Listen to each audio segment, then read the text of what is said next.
Aujourd'hui, je veux vous parler très simplement à propos d'être guidé par le Saint-Esprit. Simplement être guidé par le Saint-Esprit.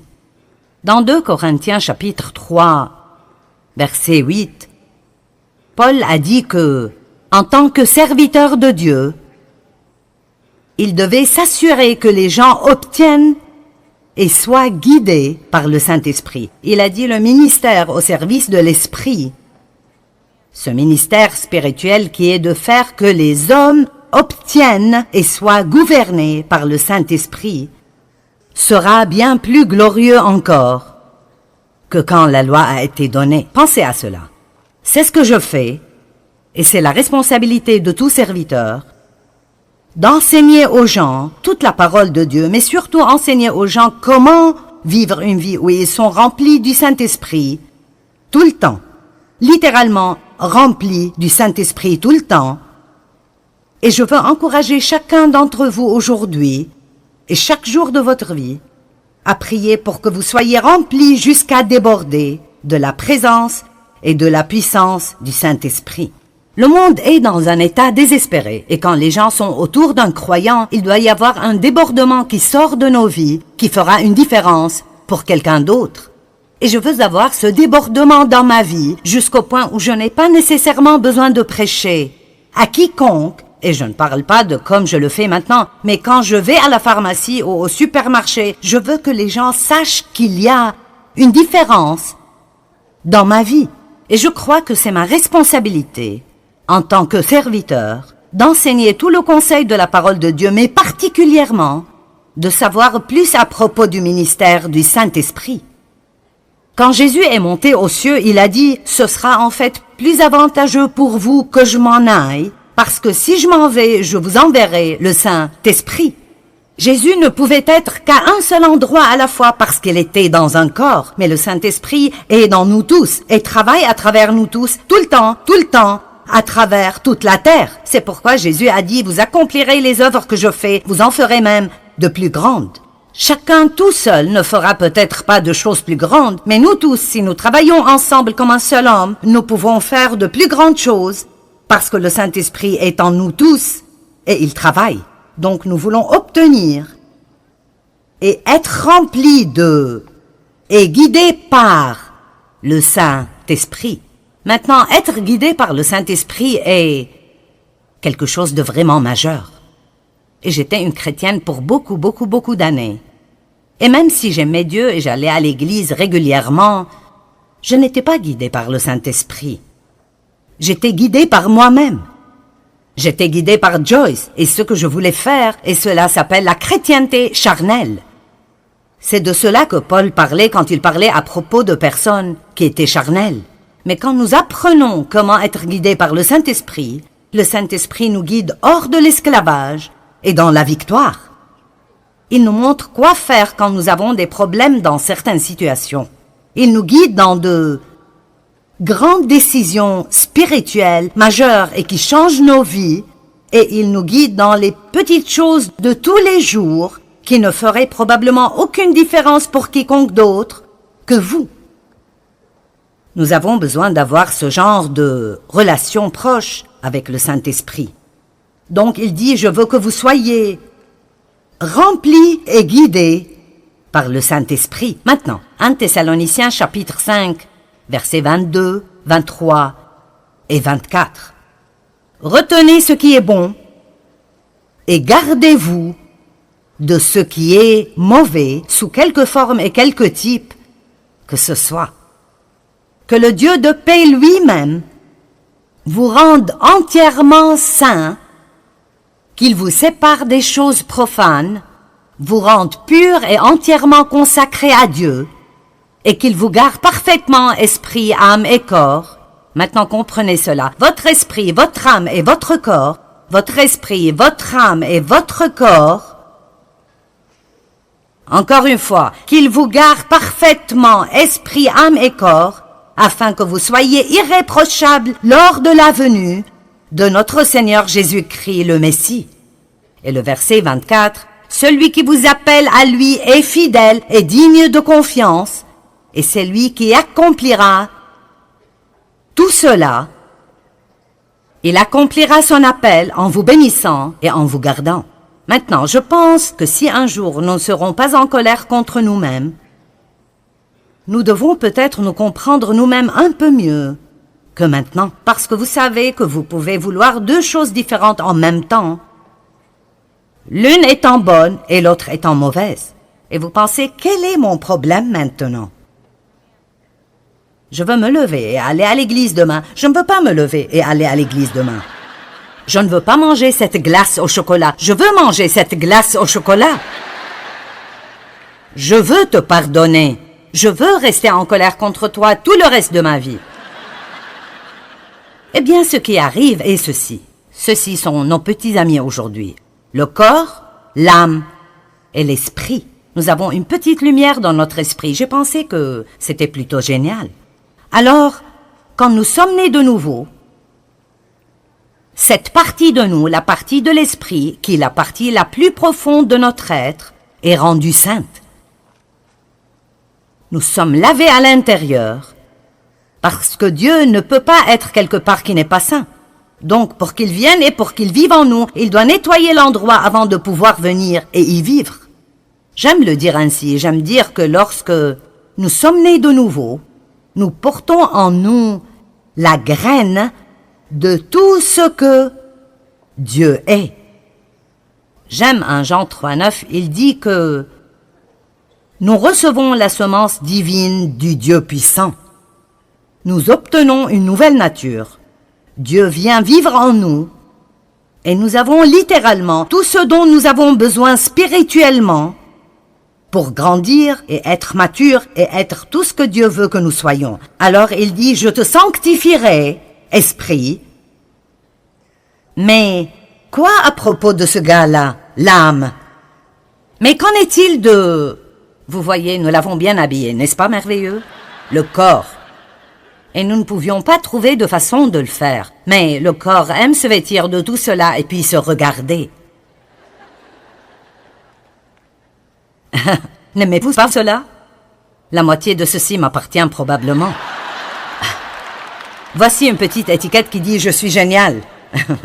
Et nous allons de « Je suis génial » à « Je suis stupide, je me déteste, je m'aime tellement », vous savez. Mais là, cette âme, je ne sais pas ce qui me serait arrivé si je n'étais pas arrivé à comprendre mon âme et la façon dont j'ai été façonné. J'ai appris ceci il y a beaucoup d'années en lisant des livres écrits par Watchman Nee parce que je n'apprenais vraiment cela nulle part alors. On me disait tout ce que j'avais et tout ce qui m'était disponible, mais rien de cela ne semblait marcher dans ma vie et je ne savais pas ce qui clochait. J'écoutais à propos des promesses de Dieu et de comment je pourrais avoir toutes ces choses par la foi et je luttais si dur pour essayer d'appliquer chaque message que j'écoutais quand j'écoutais des enseignements. Et finalement, j'ai compris que ce dont la Bible dit que c'est à moi à la base est ce que j'ai en Christ. Mais si ça ne sort jamais de mon esprit, dans mon âme, et ne sort pas ultimement à travers mon corps jusqu'à là où les gens peuvent le voir, alors j'irai peut-être bien, mais je n'aiderai personne d'autre. Je ne pourrai pas faire quoi que ce soit pour quiconque d'autre. Et alors ça m'aidait vraiment pour me comprendre moi-même, de réaliser que mon âme, et nous en avons tous une, et ma pensée, ma volonté et mes émotions. Votre âme vous dit ce que vous voulez, ce que vous pensez et comment vous vous sentez. Elle ne vous dit rien à propos de Dieu, elle vous dit tout à propos de vous-même. Alors, votre esprit peut vous guider et vous dire de vous lever et d'aller à l'église, ou de donner quelque chose, ou de demander pardon à quelqu'un, ou de donner une faveur à quelqu'un. Et dans cette partie, la partie de la nouvelle nature en vous, vous voulez vraiment le faire. Vous aimez Dieu et vous voulez le faire. Mais après, votre âme dit « Je n'ai pas envie de faire cela. Je ne veux pas. Et franchement, je ne pense pas que c'est une bonne idée. Il n'était pas très gentil avec toi, pourquoi devrais-tu faire cela? Et alors tout le raisonnement commence à propos de pourquoi vous ne devez pas faire cela et votre corps veut juste se reposer et faire la sieste ou manger un beignet ou quelque chose comme ça. Alors vous devez comprendre, votre corps n'est capable de faire que ce que vous l'entraînez à faire. Il ne peut faire rien d'autre, il est juste plutôt stupide sauf si vous l'entraînez et le garder sous contrôle tout le temps. Ce n'est pas surprenant que Paul ait dit « Je traite durement mon corps ». Il n'a pas dit « Je nourris sûrement mon corps », il a dit « Je traite durement mon corps ». Ça sonne pareil, mais les mots sont bien différents. Alors, ça nous aide beaucoup de comprendre ceci. Paul a décrit ce même dilemme dans Romains chapitre 7. Et si vous lisez Romains 7 depuis le verset 15 jusqu'à la fin du chapitre, vous penserez, il sait de quoi je parle. Parce que Paul dit, quel est mon problème? Ce que je veux faire, je ne le fais pas. Et ce que je ne veux pas faire, je le fais. Et puis c'est comme s'il avait une conversation avec lui-même. Donc si je ne veux pas le faire, mais je le fais, ce n'est donc plus moi qui agis ainsi, mais ça doit être une autre loi spirituelle à l'œuvre dans mon corps qui me fait agir ainsi. Et puis il continue encore et elle dit finalement, qui me délivrera de ce corps de mort? Dieu soit loué, il le fera par Jésus-Christ. Donc, si nous revenons à 1 Thessaloniciens, il a dit, « Je vous sanctifierai, corps, âme et esprit. Je le ferai. J'accomplirai mon appel en vous sanctifiant. » Nous voyons que Jésus est le chef et le consommateur de la foi. La Bible nous enseigne dans Philippiens 1:6 que celui qui a commencé en vous cette bonne œuvre la rendra parfaite pour le jour de Jésus-Christ. Eh bien, si Dieu fera tout cela, et si j'ai été sauvé depuis 25 ans et je me suis toujours un désastre, si j'ai été sauvé depuis 25 ans et je suis toujours un désastre, j'essaierai de ce côté. Si j'ai été sauvé depuis 25 ans,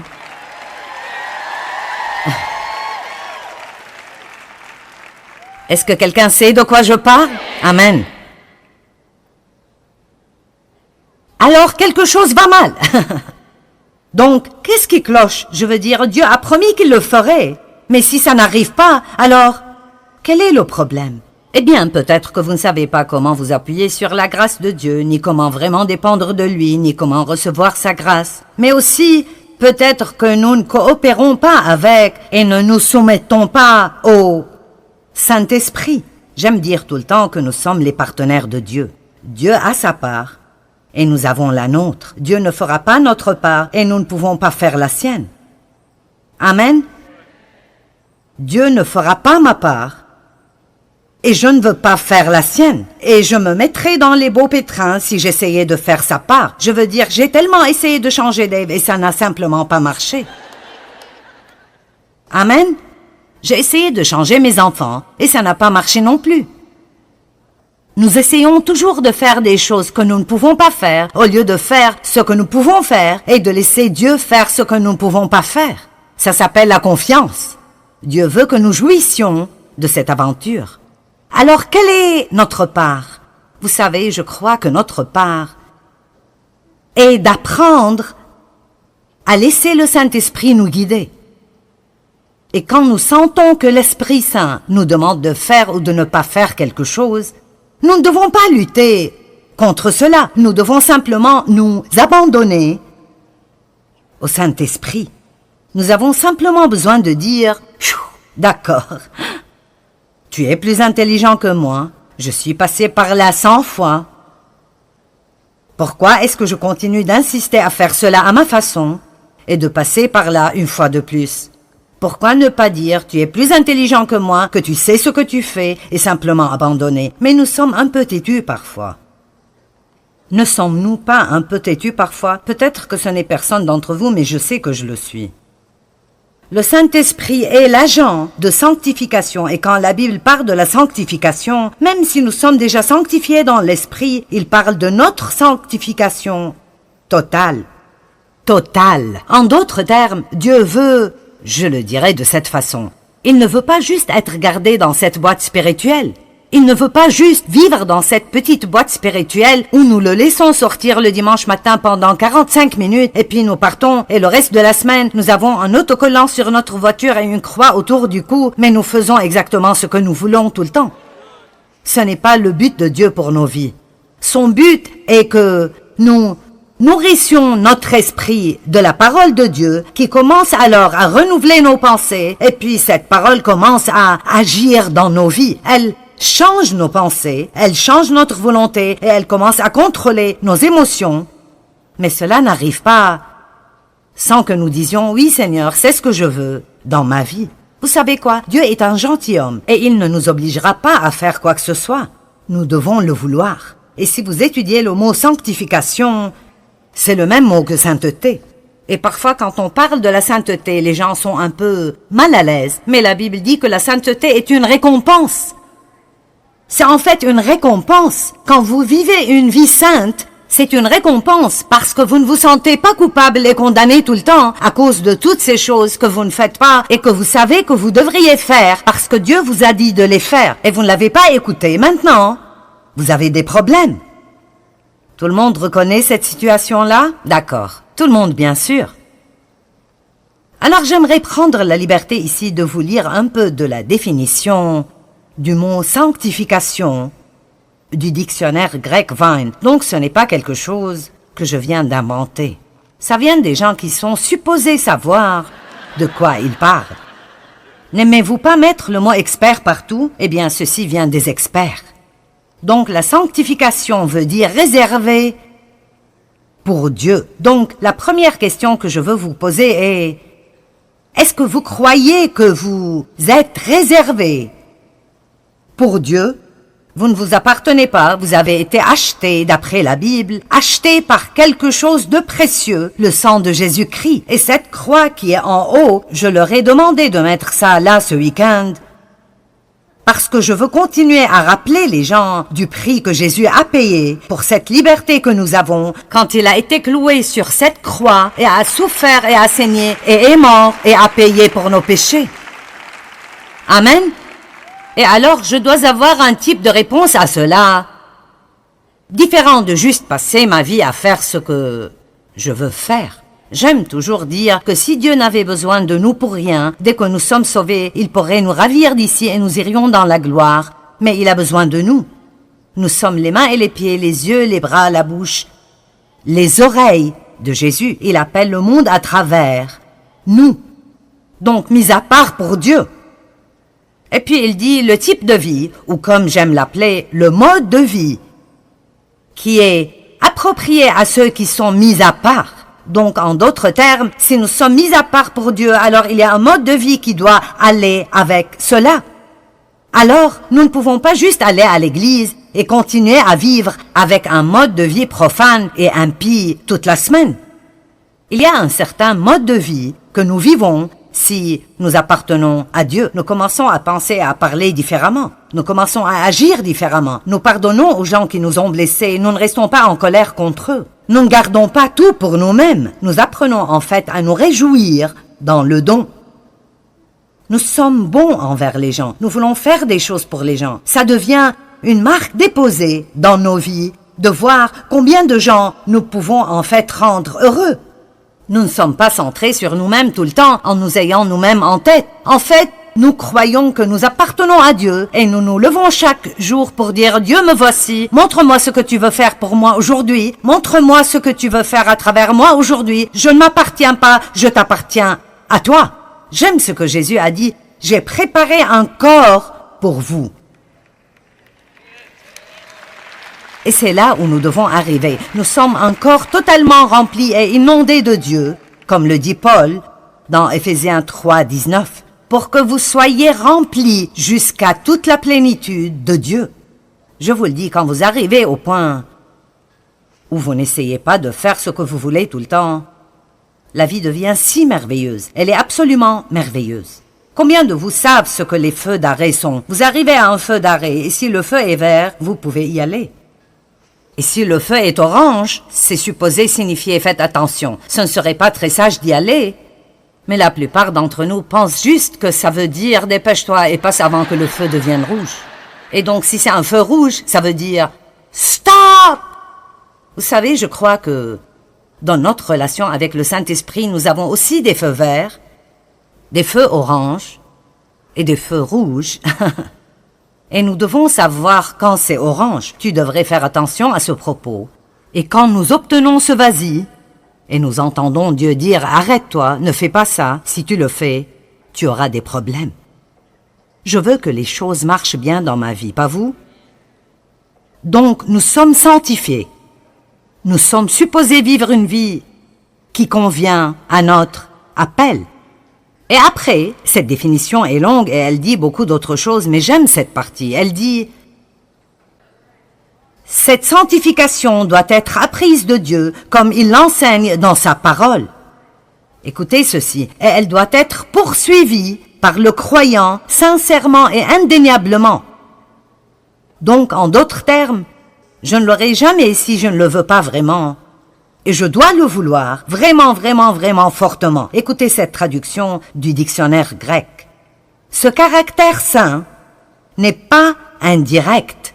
Il ne peut pas être transféré ou imputé, mais c'est une possession individuelle bâtie petit à petit comme le résultat de l'obéissance à la parole de Dieu. Savez-vous que vous pouvez attraper des maladies, mais vous ne pouvez pas attraper la bonne santé? Et vous ne devez pas travailler dur, ni moi non plus, pour être impie. Ça vient naturellement en quelque sorte. Vous ne pouvez pas juste attraper la sainteté. Vous ne pouvez pas juste aller à l'église et vous asseoir là et écouter quelqu'un en train de prêcher et penser que cela vous rendra saint. Mais vous apprenez des choses et puis vous faites des choix d'après ce que vous avez appris. Et puis petit à petit, jour après jour, votre caractère commence à changer. Je pensais à cela et c'est une bonne façon de le dire. Je l'ai dit, mais j'aime ceci. Ce que j'ai dans mon esprit comme don de Dieu, et vous avez tout ce dont vous avez dans votre esprit comme don de Dieu, acheté par le sang de Christ. Mais c'est là qu'il est, il est dans votre esprit, et c'est là qu'il restera si vous n'apprenez pas à être guidé par le Saint-Esprit et à coopérer avec Dieu. Ce que j'ai dans mon esprit n'est pas mon caractère, c'est ma position en Christ. C'est qui je suis en Christ. Ça n'a rien à voir avec comment j'agis ou comment je me comporte ou comment ma vie affecte d'autres personnes. Quand nous entendons des prédications à propos de ce qui nous appartient en Christ, nous devons réaliser que ça nous appartient en Christ. Mais si nous voulons vraiment que ça affecte nos vies et la vie des gens autour de nous, alors ça doit sortir d'ici et commencer à contrôler mon âme et commencer à contrôler mes actions. Donc j'aime ça aussi. J'ai dit cela, mais je l'aime aussi. Et j'ai écrit très bien au-dessus de celle-là. Maintenant, écoutez cela. Ce que j'ai dans mon esprit est ce que Dieu a fait pour moi. La façon dont je vis est ce que je fais pour Christ. Amen. Ce que j'ai dans mon esprit est ce que Christ a fait pour moi. Mais quand quelqu'un m'énerve et mes émotions se déchaînent, et je ne veux plus être bon envers lui, et je veux me dire à son sujet, je veux dire à tout le monde ce qu'il a fait, mais je reçois un feu rouge. Vous me suivez? Je ne vous perds pas, j'espère. Et je reçois un feu rouge dans mon esprit. Non, non, non, j'ai entendu la parole. J'étais là quand le prédicateur a enseigné à propos du pardon. J'ai entendu ce message. Maintenant, c'est le moment de le faire. Amen. Vous savez, nous sommes vraiment excessivement éduqués à l'Église. Parfois, je ne pense pas qu'on a besoin d'un message de plus. Nous avons juste besoin d'appliquer ce que nous avons déjà. Amen.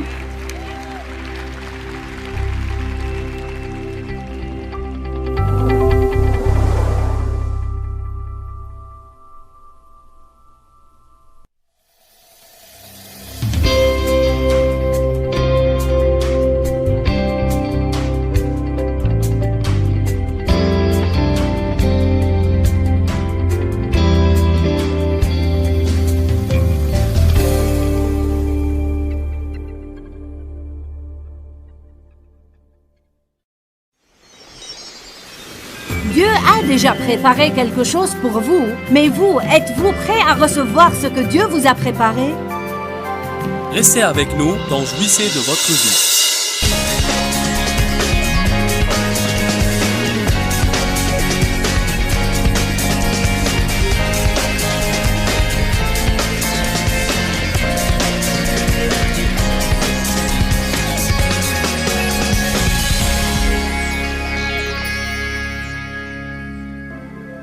Êtes-vous prêt pour ce que Dieu vous a préparé? Et vous savez, si vous ne l'êtes pas, quoique Dieu vous ait déjà préparé des choses, vous ne les recevrez jamais. Quand on arrivera au ciel, combien de bénédictions non réclamées va-t-on trouver avec notre nom dessus, qui étaient en réserve dans notre casier? Je crois vraiment ce que je dis. Et je peux le prouver bibliquement. Quand Dieu a posé les fondements de la terre, et même avant même qu'on ait existé dans le sein maternel, comme Dieu voit la fin dès le commencement, et qu'il sait ce qu'est sa volonté pour chacun de nous, Dieu a des bénédictions incroyablement merveilleuses, formidables et radicales. Bénédiction de circonstances. Bénédiction d'accointance. Toute bénédiction n'est pas forcément une bénédiction financière. Et bien sûr, des bénédictions financières. Et non seulement bénédictions, mais faveurs. Savez-vous comme c'est merveilleux d'avoir la faveur? Ou d'être suffisamment conduit par l'Esprit de Dieu pour être à la bonne place au bon moment? Moi, je voudrais certainement réclamer et profiter et apprécier autant de mes bénédictions et autant de mon héritage qu'il m'est possible d'avoir. Pour deux raisons. Premièrement, nous voulons tous jouir de la vie. Et deuxièmement, je crois que Jésus est mort pour cette raison. Et je crois que ça lui apporte de la joie. Quand on devient assez adulte pour pouvoir recevoir la plénitude de ce qu'il a pour nous. Je ne sais pas si vous pensez différemment, mais moi, je ne veux pas passer ma vie à parler de la terre promise et ne jamais y entrer. Je veux y vivre. Éphésiens chapitre 2, verset 10. Car nous sommes l'ouvrage de Dieu. C'est lui qui nous a fait.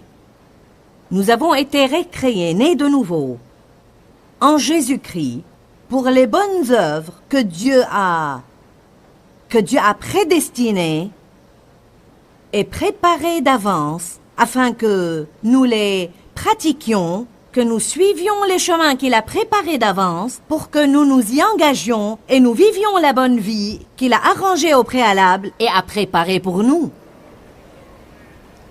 Il dit qu'avant même qu'on soit arrivé ici, Dieu avait formé des desseins bienveillants en notre faveur. Il a conçu à l'avance un bon plan pour notre vie. Il a présenté un bon chemin et il a dit, maintenant, tout ce que vous devez faire, c'est le prendre.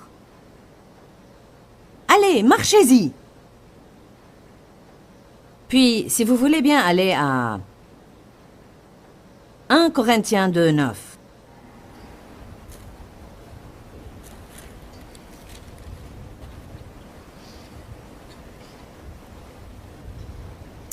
Dans une certaine mesure, recevoir. Je voudrais éclaircir ce point avant de lire ce verset. Recevoir la plénitude de votre héritage, c'est en partie croire. En fait, le verbe croire signifie recevoir et le verbe recevoir signifie croire. Pour être très franche avec vous, on a toujours jusqu'à présent beaucoup de problèmes avec ce qu'on croit. C'est tellement difficile de ne pas croire ce qu'on voit devant nous. Dans l'économie de Dieu, et ce que j'entends par l'économie de Dieu, c'est la manière dont Dieu fait les choses. Suivant les lois spirituelles, parce qu'il y a des lois spirituelles qui régissent le royaume de Dieu. Il y a des lois spirituelles qui gouvernent les choses du royaume. Les semailles et la moisson, par exemple, sont une loi spirituelle. Vous ne pouvez pas l'éviter, ça marche à chaque fois. Vous moissonnez ce que vous semez. Un point, c'est tout, c'est sans discussion. Qui sème la miséricorde moissonnera la miséricorde. Qui sème largement moissonnera largement. Qui sème chichement avec une mauvaise attitude moissonnera chichement avec une mauvaise attitude. Ah, si l'on apprenait que cette seule loi, ce que l'homme sème, il le récoltera.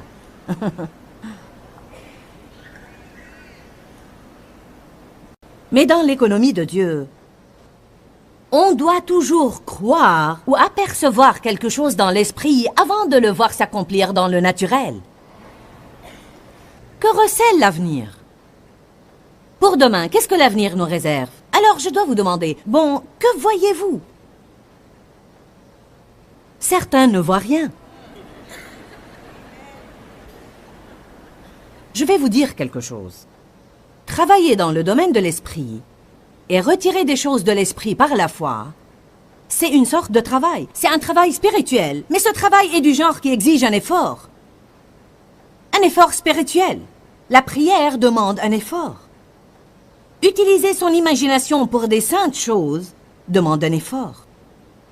Ne faites aucun effort pour que votre imagination aille dans une mauvaise direction. Mais Dieu nous a donné cette imagination pour un but saint. Cela sera le sujet de mon enseignement pour demain. Oh mon Dieu! On doit examiner ce que l'on croit encore et encore. Qu'est-ce que je crois? À quoi je m'attends? Qu'est-ce que je pense? Qu'est-ce que je recherche? J'aime beaucoup Romains, chapitre 15, verset 13. Il dit que la joie et la paix se trouvent dans la foi. Si ma croyance est correcte, je serai en paix. Si ma foi est exacte, j'aurai la joie. Recevoir en partie, c'est croire. Vision, espérance, foi, désir, toutes ces choses font partie indispensable de recevoir. Si vous n'avez aucune vision, vous n'allez rien recevoir.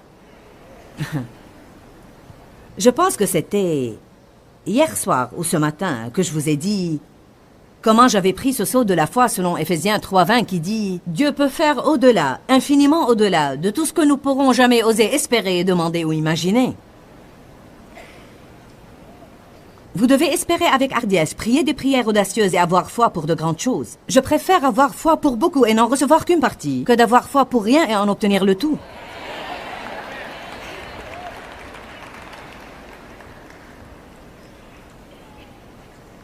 Je vous disais donc que j'ai décidé d'avoir foi pour des choses radicales et j'ai dit une vision nouvelle pour le ministère. Je veux passer à la télé dans chaque pays, chaque ville, chaque jour. Chaque pays, chaque ville, chaque jour. Chaque pays, chaque ville, chaque âme, chaque jour. On a mis de grands panneaux au bureau, de grandes pancartes qui disent cela. Et notre firme des achats médias à Tulsa a mis de grandes banderoles qui expriment cela parce que Habakkuk dit « Écris la vision. Écris-la clairement et donne-en l'explication pour que tout le monde puisse la voir. Oh, chaque pays, chaque ville, chaque jour. » Alléluia. Alors j'ai prié une prière qui ne m'a même pas semblé raisonnable. Mon intelligence faisait tilt, tilt, tilt. Et même à ce jour, quand je dis cela, ça me gêne un peu. Mais vous pouvez même faire les choses qui vous embarrassent. J'ai dit, Éternel, je te demande de me laisser aider chaque personne sur la face de la terre.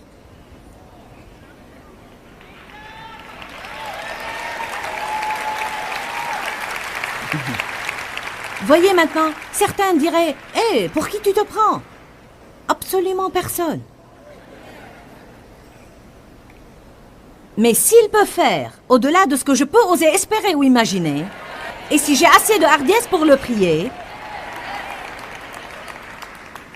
comment est-il possible qu'une seule personne fasse cela? Eh bien, si ça va être fait, c'est à travers les médias.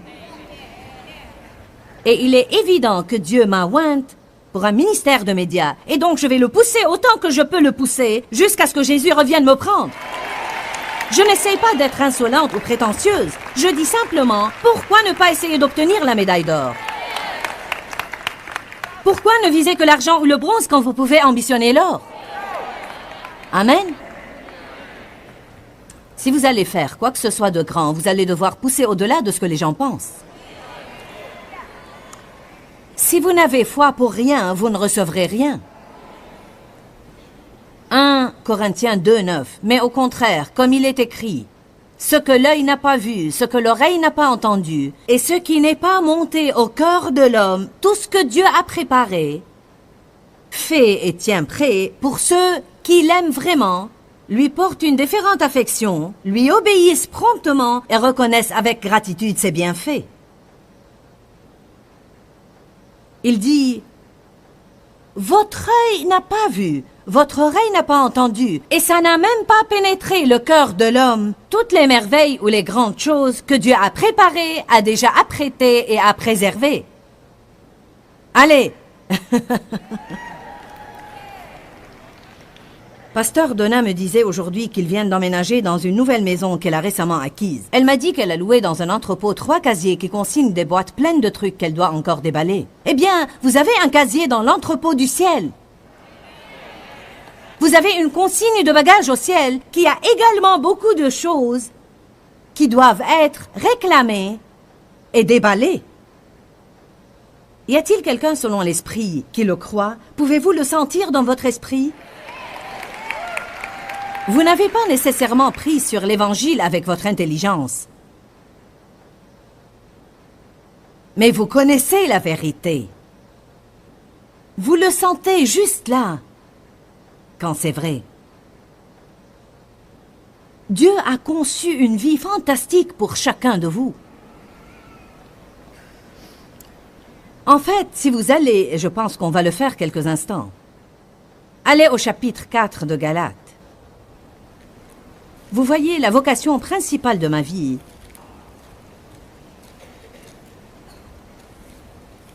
est vraiment d'aider les croyants. On me désigne comme évangéliste parce que les gens appellent tous ceux qui voyagent par ce nom ministériel. Mais le don que j'ai réellement, un don très prononcé n'est pas celui d'un évangéliste, bien que beaucoup de personnes naissent de nouveau par suite de notre ministère, et j'en suis éternellement reconnaissante.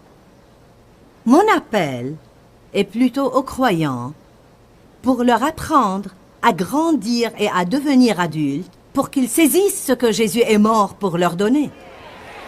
Voilà pourquoi c'est vous que j'ai à cœur. Ça me brise le cœur de voir des gens vivre dans la pauvreté quand elles peuvent avoir la prospérité.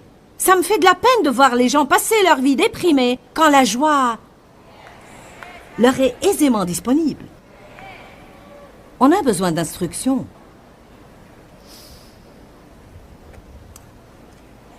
Galates chapitre 4, verset 1 dit « Aussi longtemps que l'héritier, que tout le monde dise « c'est moi ». Aussi longtemps que l'héritier ou l'héritière est enfant et est mineur, il ne diffère en rien d'un esclave, quoiqu'il soit le maître de tout le domaine. Mais il est soumis à des tuteurs et des administrateurs et des régisseurs jusqu'à la date fixée par son père. Bon. On peut expliquer ces versets de plusieurs manières, mais ce que Dieu m'a montré il y a longtemps, c'est que l'Esprit Saint est comme le régisseur. Jésus a dit quand il est parti, j'enverrai l'Esprit Saint pour me représenter, pour être à ma place, et il vous enseignera la vérité. Il vous conduira dans la vérité, il vous rappellera ce que j'ai dit, et il transférera en votre nom. C'est ce que l'Écriture dit dans Jean 16. Tout ce que le Père possède. Jésus dit, tout ce que possède mon Père est à moi. Et le Saint-Esprit vous le transférera et il sera vôtre. Donc, tout ce que Dieu possède, Jésus est mort et s'est tenu à la brèche pour pouvoir le recevoir du Père étant le sacrifice parfait et puis nous le donner par sa grâce et miséricorde, alors que nous faisons deux choses. Non seulement y avoir foi, mais aussi nous y préparer. Dieu a déjà préparé quelque chose pour vous, mais vous, êtes-vous prêt à recevoir ce que Dieu vous a préparé? Il dit, un héritier ou une héritière peut légalement être maître de toute la propriété, et malgré cela, dans sa vie concrète, ne différer en rien d'un esclave tant qu'il est enfant. Exemple pratique. Tous nos enfants ont maintenant atteint la majorité et recevront une part égale de tout argent ou propriété que nous laisserons. Mais notre plus jeune fils n'avait que 11-12 ans quand nous avions fait notre premier testament. Dans ce testament, nos directives étaient qu'il ne recevrait sa part de l'héritage que quand il aura 21 ans. Bon, pourquoi avons-nous fait cela? Non pas parce que nous l'aimions moins que les trois autres, mais nous l'avons fait car nous l'aimions, et nous savions qu'en tant qu'enfant, il n'aurait pas assez de sagesse pour savoir ce qu'il doit faire avec l'argent, et nous ne voulions pas que ça lui nuise.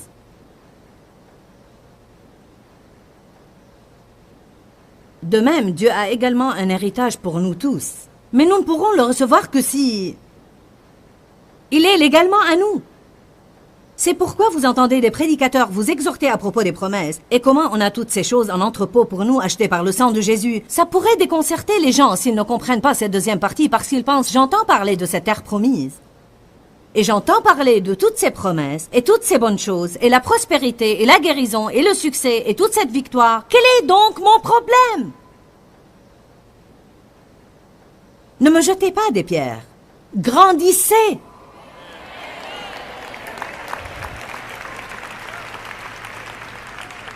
On est tous en cours de progrès, c'est pourquoi vous êtes ici. Et voilà pourquoi les gens regardent ce programme en ce moment à la télé partout dans le monde, parce que vous voulez progresser avec Dieu. C'est considérable d'en venir au point où vous dites « Éternel, je veux savoir ce qui ne va pas en moi. Je veux savoir où je sors des normes. Je veux vraiment savoir dans quel domaine je ne te plais pas. Et je veux changer. Je n'ai pas peur du changement. Je n'ai pas peur de la vérité. Savez-vous comme c'est merveilleux de dire « Dis-moi la vérité, je n'ai pas peur de la vérité. » Mais vous savez, dans Hébreux, chapitre 5, allez-y pour un instant.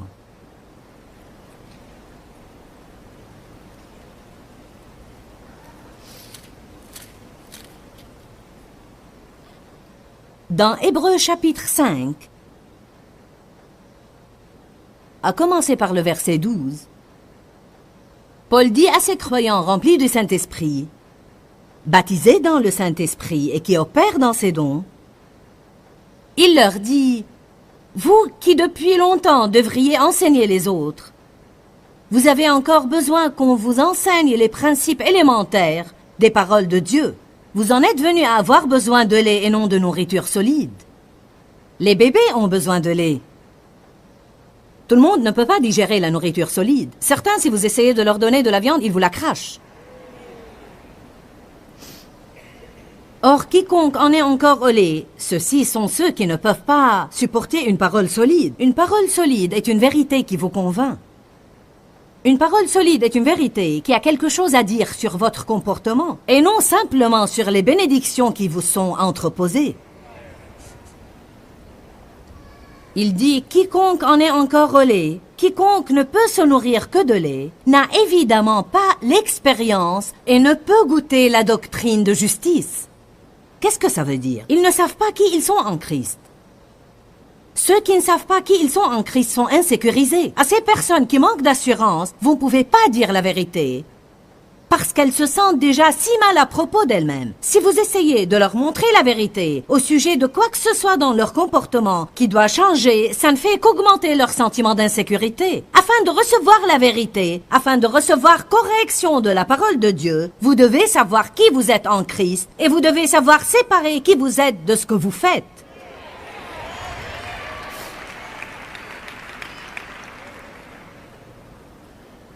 Vous voyez, une personne qui sait vraiment qui elle est en Christ, prenons par exemple aujourd'hui, parlons des personnes qui sont vraiment créatives et comment on trouve parfois si difficile de corriger une personne dont l'esprit est créatif.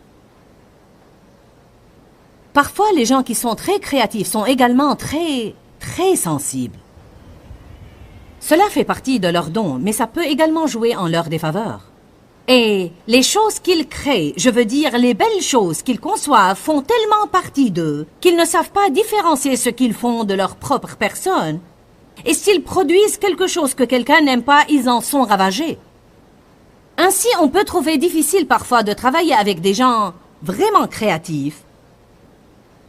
Parce que si j'ai employé une équipe de personnes créatives dans les domaines de l'art, les médias, le marketing et la télé, je les ai engagés pour me fournir quelque chose qui me plaît, et non pas ce qu'ils apprécient. Ainsi, s'ils me montrent quelque chose qu'ils aiment, ça peut être très bon, ça n'a peut-être absolument aucun problème. Mais si ce n'est pas à mon goût et je veux qu'ils le changent...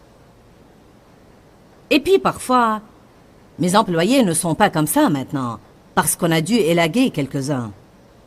Parce que franchement, c'est très difficile de travailler avec quelqu'un comme ça. Je suis trop occupée pour être prévenante et complaisante envers tout le monde à tout moment. Je ne veux pas être odieuse, je ne veux pas être grossière et rude, mais je veux juste ce que je veux. Et si je signe le chèque de paie, vraiment, il n'y a aucun mal avec votre travail. Je leur dis, ce n'est pas qu'il y a un problème avec ce que vous avez fait. Ça peut être génial pour vous, mais ça ne me plaît pas. Et je vous ai engagé pour faire ce qui me plaît.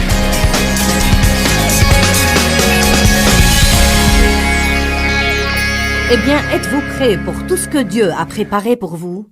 C'est une question qu'on a tous besoin de nous poser, parce que je crois vraiment que Dieu a de merveilleuses choses prévues pour votre avenir. Mais peut-être que vous devez vous préparer pour cela maintenant. Est-ce que Dieu est en train d'agir sur vous? La Bible nous dit qu'on doit grandir en Dieu, on doit devenir adulte.